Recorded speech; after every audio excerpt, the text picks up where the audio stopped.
சற்று முன் வெளியான முக்கிய அறிவிப்பின்படி ஓய்வூதியர்களின் உயர்த்தப்பட்ட அகவிலைப்படிக்காக மாதம் ரூபாய் 15 கோடி கடன் வழங்குக. போக்குவரத்து வளர்ச்சி நிதி நிறுவனத்துக்கு துறை செயலர் கடிதம். செய்தியை முழுமையாக கேட்கறதுக்கு முன்னாடி நம்ம சேனலை சப்ஸ்கிரைப் பண்ணலாம். சப்ஸ்கிரைப் பண்ணிக்கோங்க. மறக்காம பெல் பட்டனை கிளிக் பண்ணிக்கோங்க. அப்பதான் நம்மளுடைய அப்டேட்டட் நியூஸ் உங்களுக்கு உடனுக்குடன் வந்து சேரும். ஓய்வூதியர்களின் உயர்த்தப்பட்ட அகவிலைப்படிக்காக மாதந்தோறும் ரூபாய் 15 கோடி கடன் வழங்க வேண்டும் என போக்குவரத்து வளர்ச்சி நிதி நிறுவனத்திடம் கோரிக்கை வைக்கப்பட்டுள்ளது. மேலும் போக்குவரத்து கழகங்களை பொறுத்தவரை குடும்ப ஓய்வூதியம் பெறும் 20,000 பேர் உள்பட சுமார் 90,000க்கும் மேற்பட்ட ஓய்வூதியர்கள் உள்ளனர். இவர்களுக்கு கடந்த 2015ஆம் ஆண்டு அக்டோபர் மாதம் இறுதியாக அகவிலைப்படி உயர்வு வழங்கப்பட்டுள்ளது.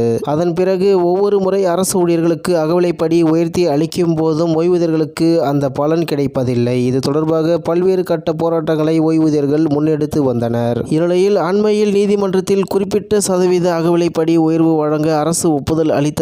அதன்படி 119% அகவிலைப்படி உயர்வு நிறுத்தப்பட்டவர்களுக்கு கூடுதலாக 27%, 5% அகவிலைப்படி பெறுவோருக்கு கூடுதலாக 9% உயர்வு வழங்கப்பட்டது. இதற்கான நிதியை ஏற்பாடு செய்ய கடன் வழங்குவது தொடர்பான கடிதத்தை போக்குவரத்து செயலர் போக்குவரத்து வளர்ச்சி நிதி நிறுவனத்துக்கு அனுப்பியுள்ளார். அதில் கூறியிருப்பதாவது: உயர்நீதிமன்ற மதுரை கிளை உத்தரவுப்படி போக்குவரத்து ஓய்வூதியர்களுக்கு இடைக்கால நிவாரணமாக உயர்த்தப்பட்ட அகவிலைப்படியை வழங்கும் வகையில் ஓய்வூதிய அறக்கட்டளைக்கு ரூபாய் 15 கோடி தேவைப்படுகிறது. எனவே போக்குவரத்து கழகங்கள் பெயரில் மாதந்தோறும் ரூபாய் 15 கோடி கடனாக ஓய்வூதிய அறக்கட்டளைக்கு வழங்குமாறு கேட்டுக் கொள்ளப்படுகிறது. இவ்விவகாரத்தில் அரசு நிதியுதவி வழங்குவது தொடர்பான முடிவு நிலையில் உள்ளது. இவ்வாறு அதில் கூறப்பட்டுள்ளது.